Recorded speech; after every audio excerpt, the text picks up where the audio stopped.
Hey folks, this is Jared with DirectIgniter.com. In our last video we showed you how to take our pellet hopper assembly kit and install that. If you want to check that out, look in the description below, we've got that video posted. In this video we're going to show you how to take this pellet hopper assembly kit and actually put it to use, how to control it, how to use it, and how to dial it in for your pellet stove. Every pellet stove is a different size, and so these controllers do need to be dialed in using the P mode function to get it for the perfect smoking ability for your barbecue. So let's go ahead and jump into that. The first and most important thing is you have a proper heat shield. This heat shield keeps the fire from getting too hot up on your grease pan and catching your grease on fire. This is a very, very important part for these pellet hoppers and for all pellet barbecues. So go ahead and make sure you have one built. If you don't have one built, go ahead and build yourself one. And then go ahead and place it right on top of your fire like this.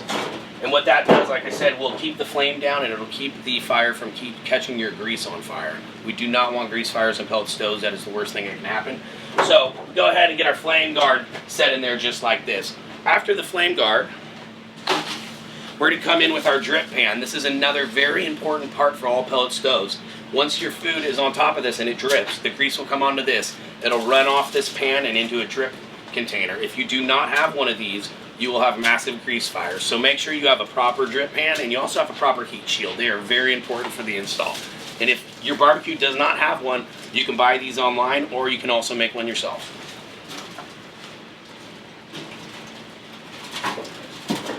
So I'm going to go ahead and make sure that the drip pan is in correctly. As you can tell, the drip pan has foil on it. The foil will help keep it clean and it'll help us clean it up real quick and easy. Also, it is angled down to the right. To the right is where my bucket is going to be. We want all the grease to drip out of this barbecue into that bucket. If the grease stays in the barbecue, we're going to have a fire.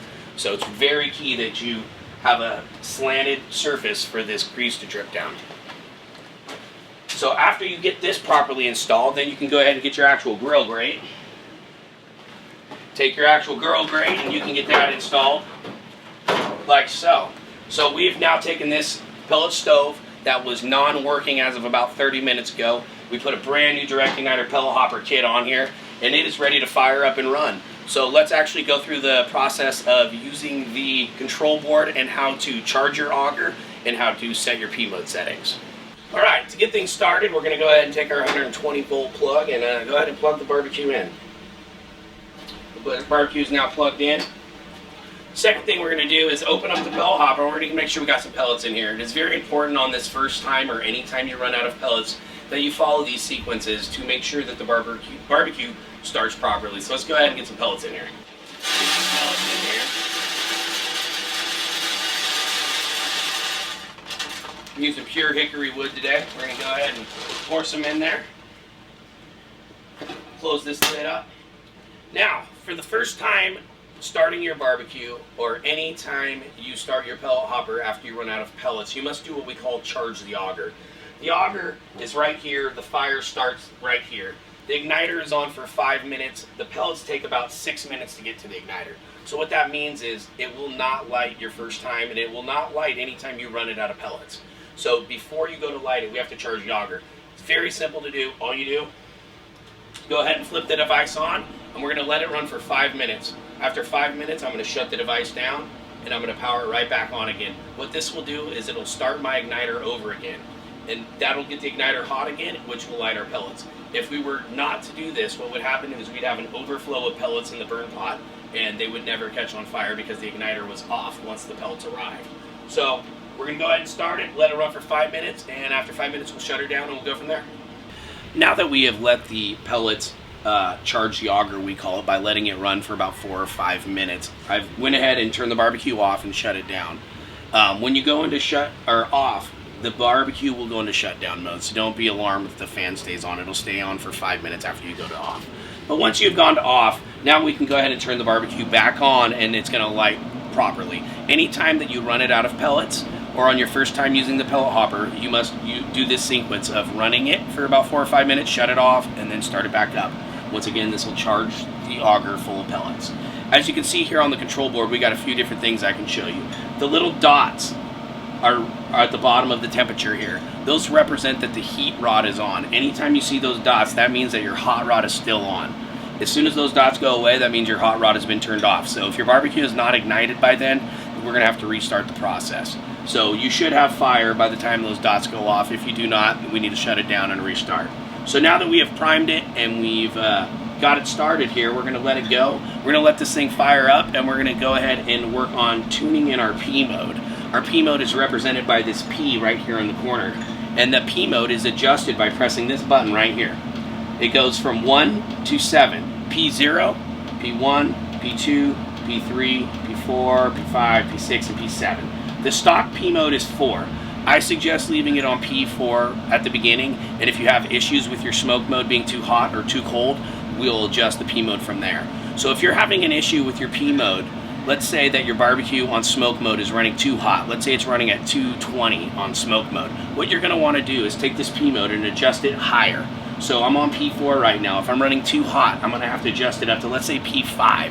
And then we're going to see how long it runs or what temperature it runs on P5. If it's still running too hot on P5, then we can go up to P6. If it's still running too hot, you can go up to P7. Now, the opposite direction, let's say our barbecue is running out, or it was running too low on temperature. Let's say the fire was going out, or let's say it's at 160 on smoke mode and I want it up at 180 or 190. Then we'd go down in our P mode. From P4, I would want to go down to P3 or P2. So adjusting your P mode is very crucial.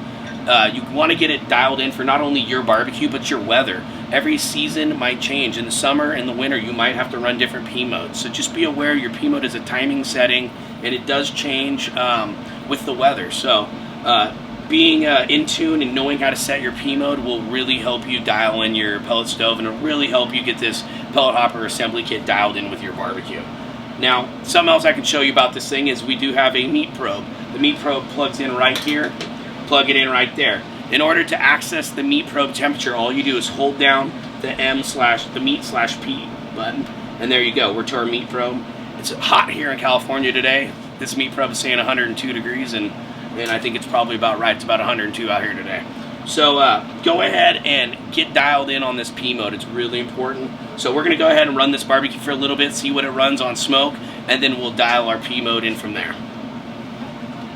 Alright, so we just got this pellet hopper assembly kit installed on this thing. We got all the internal parts put back together. We got it fired up. It's just now lit. I can hear the fire roaring. It just lit. As you can see on our display, our igniter's gone off now. The little dot is gone. So what's happening now, we're in what we call startup mode. For the first 10 minutes here, it is going to not try to achieve any desired temp that you have set on the dial. What it's going to do is going to get really hot and build a big fire. It builds a nice big fire, so when it's done building that fire, we can start dropping pellets on that fire and letting them smolder and start getting some nice smoking action going. So the first 10 minutes, it will not go to the temperature you have desired or you have it set to. Let's say I've got it set to 350. It's probably going to go up above 350 in the first 10 minutes, but then it'll come back down after the 10-minute startup period. So people, don't be alarmed if in the first 10 minutes it is not going to your desired temperature. It is not supposed to. It is just going through a startup procedure. Once the startup procedure is done, then it'll go into cook mode. Cook mode, once it goes into that, it'll start achieving the temperatures that you have it set to. For right now, we're going to put it in smoke mode. What I want to do right now is dial in our P mode. So I'm going to go ahead and take my controller, and I'm going to put it in smoke mode.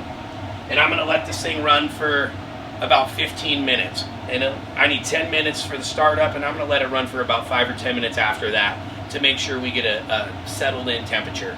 And then we're going to see where we're at, and we'll get our P mode adjusted from there. We have now passed the 15-minute mark. We've started it up. We've put it in smoke mode.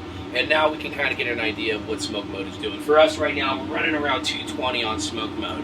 That's a little bit too hot for my liking. I like around 180 on smoke mode. So what I'm going to do now is I'm going to adjust the P mode. Since I'm running a little bit hot, we're going to go up with the number in the P mode. So I can go ahead and take this probe here, or I guess I don't need the probe for this one. Go ahead and take the button here and press it one time, and I'm going to jump up to P5. I was on P4, now I'm on P5, and what I'm going to do is see what kind of temperatures I achieve on P5. If I'm happy with the results, I'll leave it.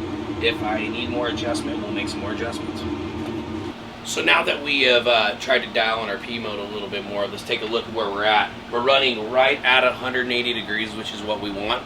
Right now I'm on P mode 5, and this thing is running on 180 perfectly. That is ideal for these things. If you can get 180 using your P mode adjustment on smoke, it is perfect. You can take a look, we're we're making some nice smoke. You'll make some beautiful food with that. So go ahead and get on www.directigniter.com. Get yourself a pellet hopper kit. Get yourself dialed in and smoke some good food.